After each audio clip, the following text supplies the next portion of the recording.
हे समजून घ्यायचं की तुमच्याकडे असा कोणता क्लायंट आलाय की ज्याचा काही फनी एक्सपिरियन्स तुम्हाला, किंवा काहीतरी लोक काहीतरी भलतेच काही घेऊन येतात डोक्यात आणि फनी काहीतरी, असं काय एक्सपिरियन्स होता का कोणता तुमचा? फनी असं नाही, पण एक मी सांगू शकते, एक नाही दोन सांगू शकते. एक व्यक्ती माझ्याकडे आलेली, म्हणजे वाया मीडियाच आलेली. डिवोर्स केस होतं ते, आणि खूप काही क्वेश्चन्स घेऊन आलेली. जसं तू मगाशी क्वेश्चन विचारलास की एखादा माणूस नाही बिलीव्ह करणार, मग त्यांना तू कसं बिलीव्ह करणार. मी माझ्या परीने त्या व्यक्तीला सांगायचा प्रयत्न केला, आणि चक्क ती व्यक्ती बोलून गेली मला, मैं सैटिस्फाइड नहीं हूँ.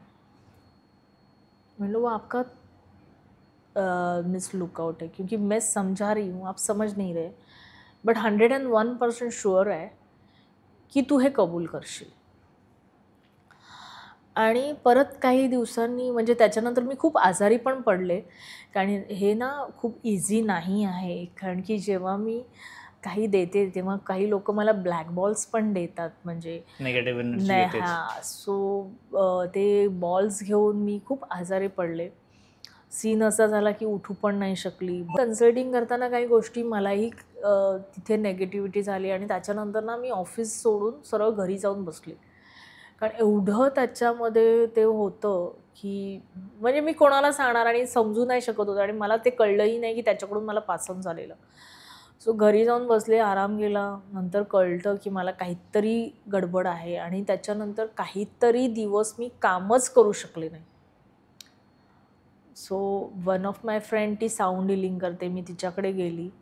तिला सांगितलं मला हिलिंग करून पाहिजे. सो तिनेही करून दिलं. हे पण खूप इम्पॉर्टंट असतं. तर तिने मला हिलिंग करून दिलं, आणि मग थोडं मला बरं वाटलं. आणि त्यावेळेस त्या हिलिंगमध्ये पण मी खूप चांगला एक्सपिरियन्स बघितला. देन मी स्टार्ट केलं माझं काम. बघा, डॉक्टर आहे ना स्वतःचं ऑपरेशन नाही करू शकत. तसं हे झालं की मला त्याच्याकडून आलं, पण मी माझं नाही काढू शकली.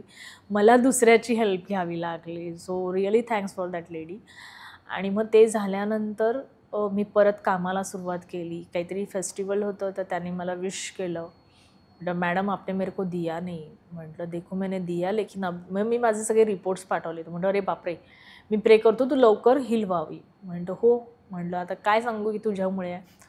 फ्यू डेज नंतर परत त्याने मला फोन केला की मेरे को ना ये चीज़ें चाहिए. म्हटलं अरे बाबा, तुझं माझं काही सूट जुळत नाही, तरी तू जुळवायला जातो, काय करू. पण मी त्याला नाही नाही म्हटलं, कारण आपण द्यायला बसलो आहे. म्हटलं ठीक आहे, मी आपको ऐसा दे देती हूँ. मग त्याला ते दिलं. त्या व्यक्तीने पण सांगितलं ये किसको भेजा तूने, ये सही बंदा नहीं है. म्हटलं ठीक आहे. म्हटलं आपको लगे तो करो, नाही तो छोड़ दो. सगळं म्हणजे ते काही लोक ना फक्त इन्क्वायरी करण्यासाठी येतात. सो तो इन्क्वायरी करत होता. माझं पण किती मी पाण्यात आहे काय बघत होता. तिथेही जाऊन त्याने इन्क्वायरी केली. सो तिथूनही मला रिव्ह्यू असा आला की इसको आगे मत ये करना. पण तरीसुद्धा त्या व्यक्तीने परत मला फोन केला.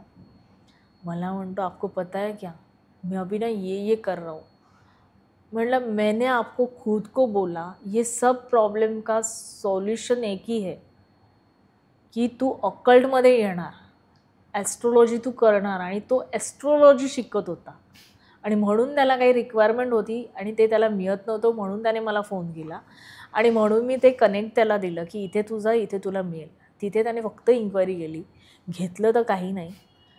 पण हे प्रिडिक्शन मी त्याला तिथे दिलेलं, तुझा हा जेवढा प्रॉब्लेम आहे ना, तू जेवढं घेऊन येलास, आणि तू म्हणतो मी सॅटिस्फाईड नाही, पण तुझं उत्तर तुला तिथे होणार. तू ज्या दिवशी इथे पाय ठेवणार तेव्हा होणार. कारण त्याच्या ग्रीडमध्ये ते मला दिसलं होतं. आणि त्या ग्रीडमधून मी त्याला फक्त एवढंच सजेशन दिलं की देखो आज आप ना बोल रहे ना, कल आप इस लाइन में जब आओगे ना, अपने आप हील हो जाओगे. त्याने मला सांगितलं की ते तर तू असं सांगते की हो भी सकता है, नाही भी हो सकता है. म्हटलं मामा, तू एवढ्या मोठ्या लोकांना बघतोस, भेटतोस, मी त्यांच्यासमोर काहीच नाही आहे. म्हटलं मला असं उचलून फेकून देतील असे लोक आहेत, मग तू माझ्याकडे का आला.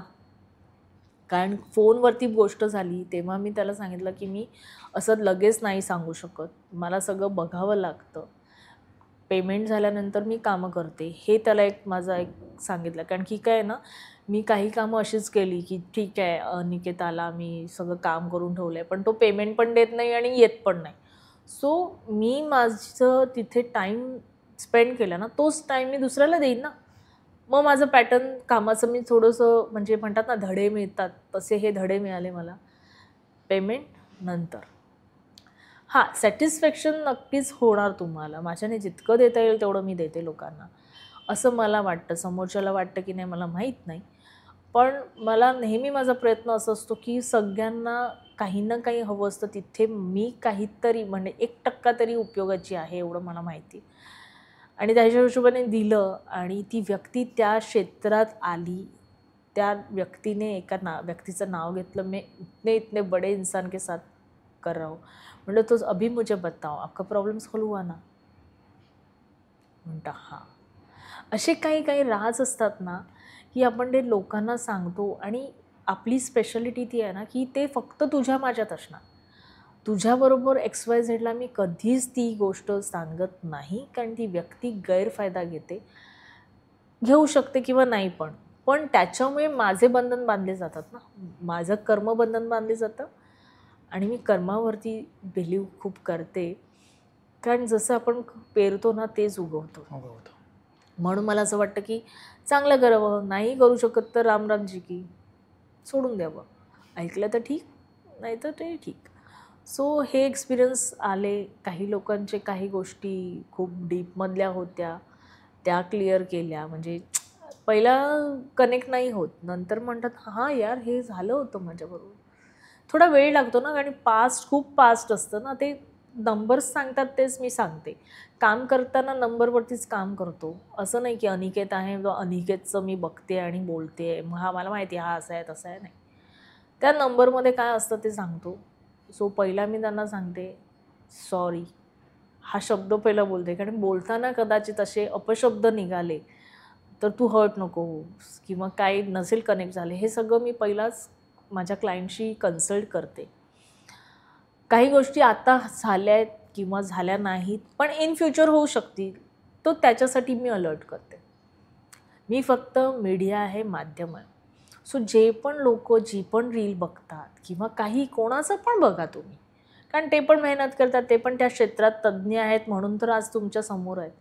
पण त्यांनी दिलेले उपाय तुम्ही त्यांच्याशी कन्सल्ट करा आणि मग फॉलो करा. 101% रिझल्ट पॉझिटिव्ह येईल. म्हणजे ते त्यांनी दिलेलं चांगलं असं. आपण म्हणतो ना सोनाराने कान टोचलेले बरे, ती गोष्ट असते. आपण सगळं अर्धवट ऐकून ना अर्धवट गोष्टीमध्ये जातो तर नाही. माझं एक प्रेझेंटेशन होतं, तिथे मी सांगत असताना त्या व्यक्तीने मला क्वेश्चन केला की 4 नंबर खूप वाईट असतो. म्हणलं असं कोणाला वाटलं. म्हणलं 4 नंबरवरती ना मी खूप तासनतास बोलू शकते. म्हणलं 4 नंबर किती चांगला आहे तुम्हाला माहीत नाही आहे. तुम्ही हा व्हिडिओ इथपर्यंत बघितलात म्हणजे हा नक्की व्हिडिओ तुम्हाला आवडला आहे. ह्याचा पूर्ण व्हिडिओ पूर्ण पॉडकास्ट आपल्या मेन यूट्यूब चॅनलवर आहे, ज्याचं नाव आहे वन टेक विथ अनिकेत.